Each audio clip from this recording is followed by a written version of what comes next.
al señor economista Francisco Briones, a quien saludamos esta mañana. Primero, Francisco, ¿cómo estás? Buenos días. Solamente quiero que me indiques si nos escuchas bien, si nos estás escuchando bien. ¿Qué tal, Eduardo? Buenos días.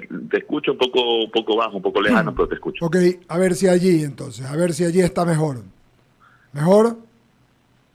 Lo mismo, pero sigamos, creo que podemos conversar. Ya, ok. No te preocupes. Ya, Francisco, estamos en mediados, ya casi séptimo mes del año, estamos en el séptimo mes del año, y las recaudaciones, quisiera saber cómo están, goza de buena salud, cómo ves, porque cuando hay más recaudaciones significa que la economía también se recupera. ¿Cómo nos puedes contar? ¿Qué nos puedes contar al respecto de las recaudaciones en el SRI, del SRI? Mira, la recaudación va bastante bien, yo te diría, porque si vemos cuánto debimos haber recaudado hasta el mes de junio y cuánto se recaudó, o sea, relacionando la meta con lo que efectivamente se recaudó, estamos aproximadamente al 97%, en lo cual, digamos, estamos bastante cerca de la meta. Han habido ahí algunos retrasos en algunos temas y que ha ocasionado un poco menos recaudación de lo previsto, pero en todo caso estamos bastante alineados con lo que teníamos pensado. Lo que quizás más ha repercutido en la recaudación para no llegar exactamente al 100% o sobrepasar la meta ha sido una desaceleración o un enfriamiento mundial, lo cual ha causado, por ejemplo, que en el Ecuador haya un menor nivel de importaciones, y es por ese lado en donde un poco se ha quedado por un poco corta la recaudación. Sin embargo, con todos los esfuerzos que nosotros hemos hecho, por ejemplo, en los controles, hemos logrado en algo compensar aquello, ¿no? Pero en términos generales, bastante bien. Bueno, qué bueno, eso es importante. Dime una cosa, Francisco. En cuanto a los controles que hacen regularmente ustedes y detectan grupos que tienen o que no estaban bien dateados y bien informados de lo que tenían que tributar, etcétera. Aparte de todos los que han avanzado, ¿tienen alguna meta más de aquí en adelante o están sencillamente en controles de los que ya ustedes determinaron y detectaron? Mira, existe siempre una programación en todo el tema del control.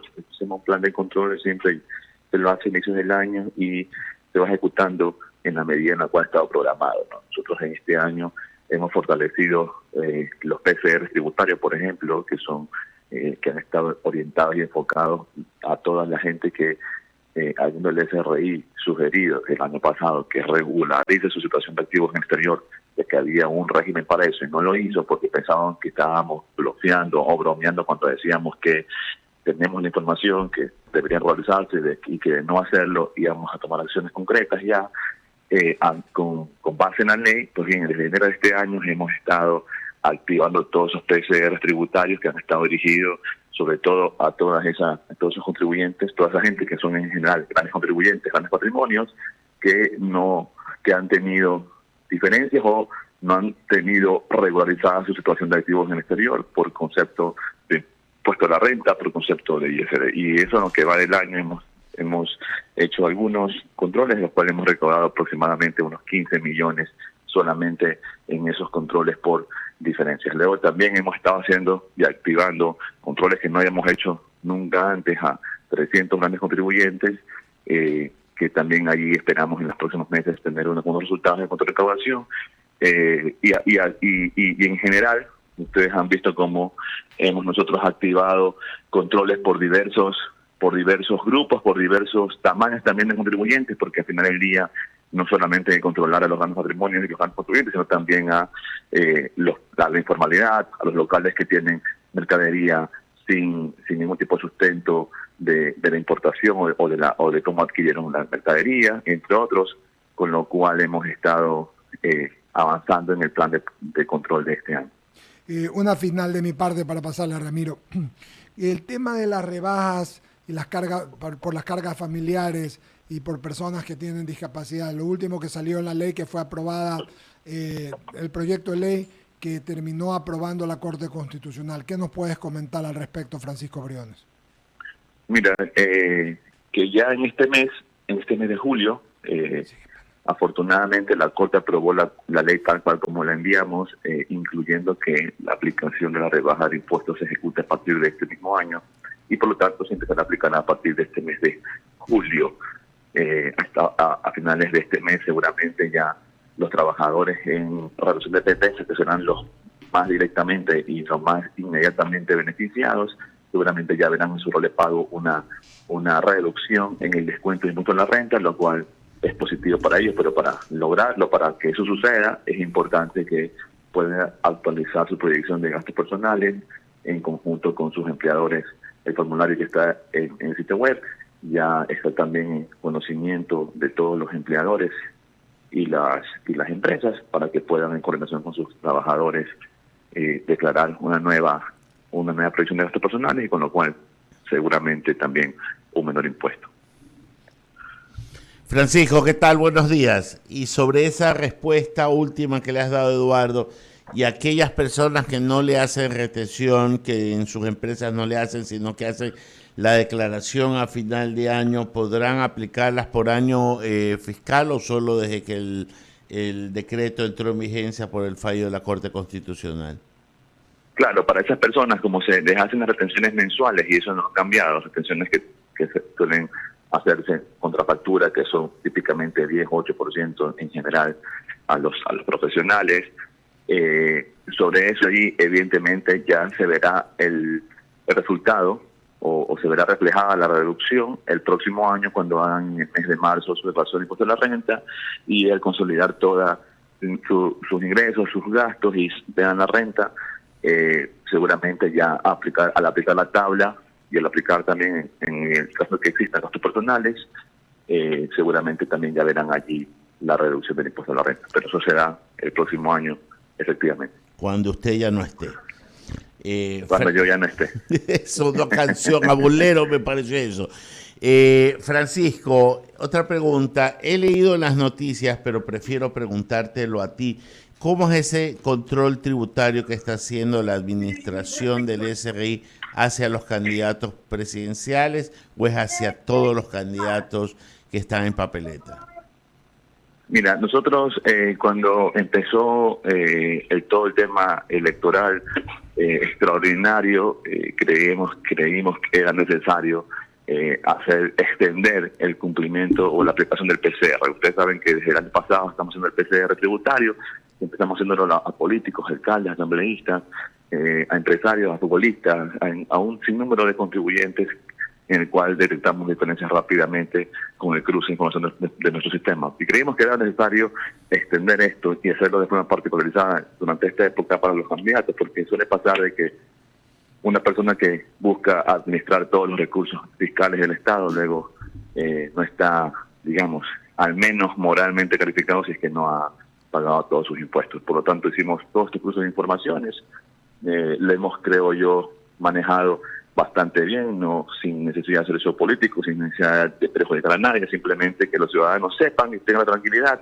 de aquí a 1 o 2 semanas de que sus candidatos, que se les detectó diferencias, o justificaron o pagaron su impuesto. O inclusive también deberían saber si es que prefirió no pagar, prefirió no justificar y prefirió irse a un proceso de control o a una discusión ya más formal en un control, en una auditoría con el SRI.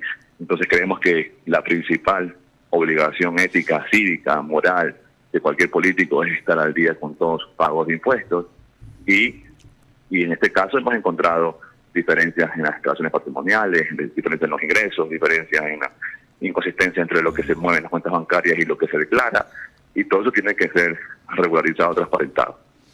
Coincidiendo con usted, yo creo que debería ser un requisito que debería estudiarse el seno de la legislatura en algún momento para que los candidatos exhiban y sea alguna suerte de requisito previo para la inscripción de candidatura, así como tener su pasado judicial, tener su pasado político, tener su pasado tributario, porque como usted bien lo anota, ¿cómo pretendo administrar la cosa pública si la cosa pública a través del pago de impuestos no me interesa, no?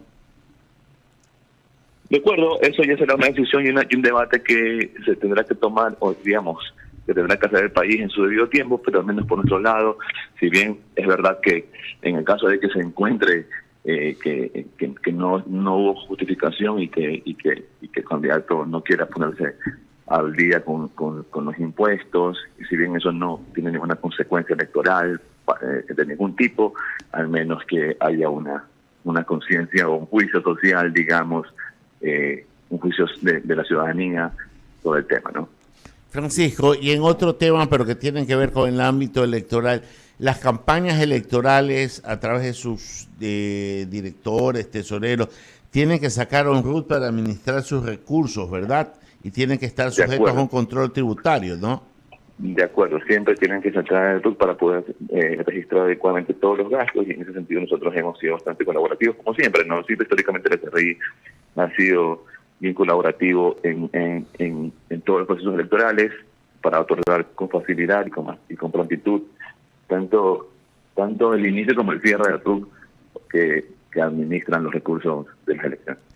Francisco, antes de dar paso a Bolo, San Martín, una pregunta. Ustedes tenían un proyecto, no sé si se ha implementado ya, la devolución automática del IVA en determinados locales comerciales. Usted habló alguna vez de las tiendas de supermercado que podía hacérsela en el mismo momento de la compra a aquellas personas mayores de 65 años. ¿Ya se implementó o cuándo estará?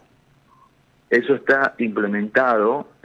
Lo que estamos trabajando ahora es en aumentar la cantidad de locales en los cuales se pueda acceder al beneficio. Estamos hablando de la devolución del IVA en particular para las personas de la tercera edad y para las personas con discapacidad. Si ellos tienen su ¿En código, dónde está implementado, Francisco? ¿En dónde? Ahorita. Si ellos tienen su código que lo sacan en el SRI de personas beneficiarias de este programa, va directamente al supermercado.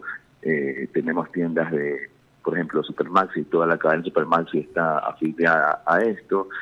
Tenemos también todas las cadenas de farmacias de Farmacies y Sana están también afiliadas a esto. Y hay por ahí algunos locales más que están directamente dándole la devolución del IVA en el momento de la compra a las personas cuando están en la caja. Qué buena cosa. Le voy a contar a mi mamá. Bolo, por favor. Que era para usted. No, todavía no. Me encanta el buen humor de Francisco. Viene con intereses. Vea, ¿Qué parece? tenga la seguridad que cuando los tenga lo voy a aplicar, Francisco. Me faltan 5 años para eso.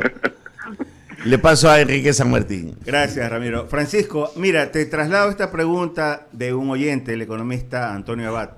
Los contribuyentes que a la fecha de emisión de la presente resolución se encuentren dentro del catastro referencial del RIMPE, periodo 2022, y mantengan el RUC, declaradas actividades económicas detalladas, ¿hasta cuándo podrán, déjame ver acá,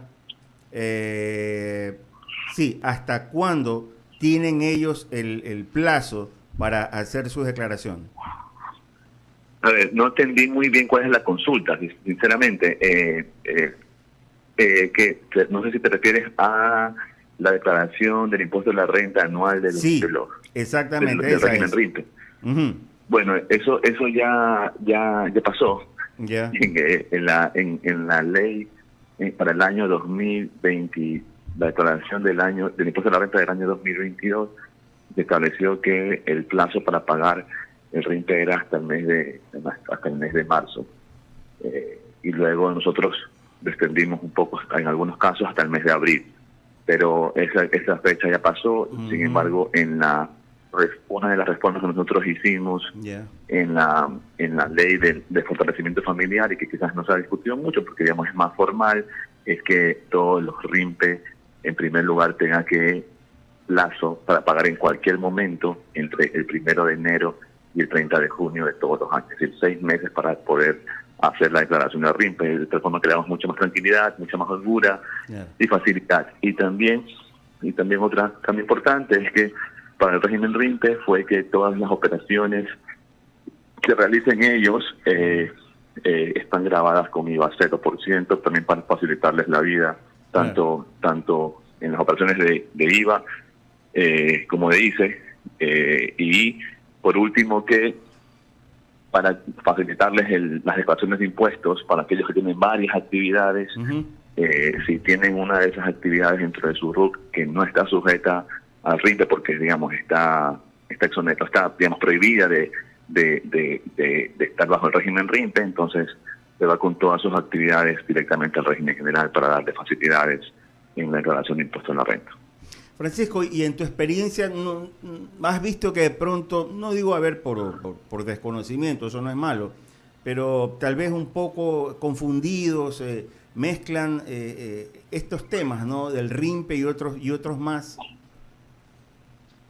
O sea, siempre digamos, es un desafío de la administración lograr que todos que los contribuyentes tengan clara la información sobre sus obligaciones tributarias, ¿verdad?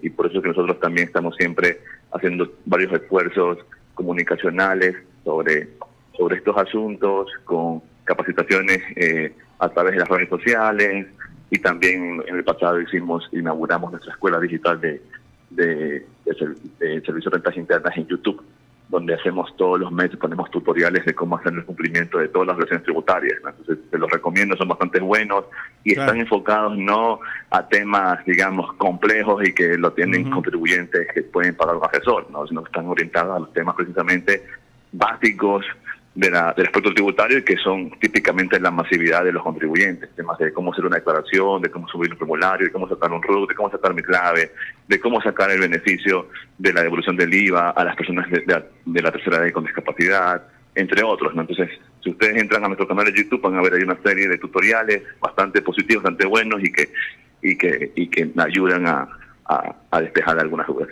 Bueno, te cuento que hay un sector de minoristas que efectivamente habían acudido a esta página de YouTube. Alguien les había comentado y efectivamente ellos encuentran ahí el tutorial donde se les despejan todo este tipo de inquietudes. Eso es bueno, es importante. Sí, y lo chévere es que ha ido bastante bien y que se refleja en la cantidad de suscriptores, ¿no? que ya prácticamente se ha duplicado desde el mes de noviembre pasado, así que va bastante bien eso ahí. Perfecto.